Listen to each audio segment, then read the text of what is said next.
តាមរយៈការចុះផ្សាយរបស់កាសែត NBT Connect របស់ថៃបានដកស្រង់សម្ដីរបស់រដ្ឋមន្ត្រីពាណិជ្ជកម្មថៃថ្លែងនាថ្ងៃទី16ខែធ្នូឆ្នាំ2025នេះរដ្ឋមន្ត្រីពាណិជ្ជកម្មថៃលោកស្រីសុភាជីបញ្ជាក់ថានឹងបន្តបំភ្លឺវិធានការពន្ធជាមួយអាមេរិកទោះបីមានសម្ពាធពីលោក Trump ក៏ដោយ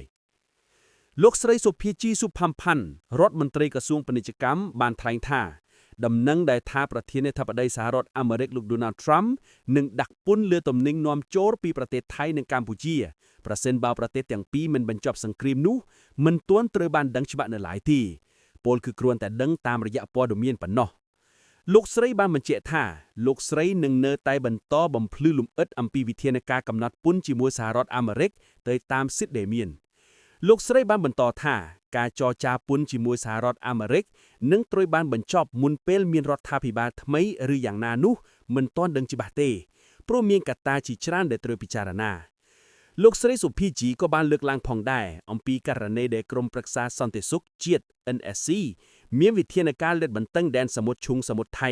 ដើម្បីទប់ស្កាត់ការរត់ពន្ធប្រេងនិងកងកម្លាំងប្រដាប់អាវុធទៅកាន់ប្រទេសកម្ពុជាលោកស្រីបញ្ជាក់សួរថាតើវិធានការនេះនឹងប៉ះពាល់ដល់វិស័យនាំចេញរបស់ប្រទេសថៃដែរឬទេបញ្ហានេះត្រូវតែពិភាក្សានៅក្នុងកិច្ចប្រជុំគណៈរដ្ឋមន្ត្រីជាមុនសិនទើបលម្អិតនឹងត្រូវបានផ្ដល់ឲ្យនៅពេលក្រោយ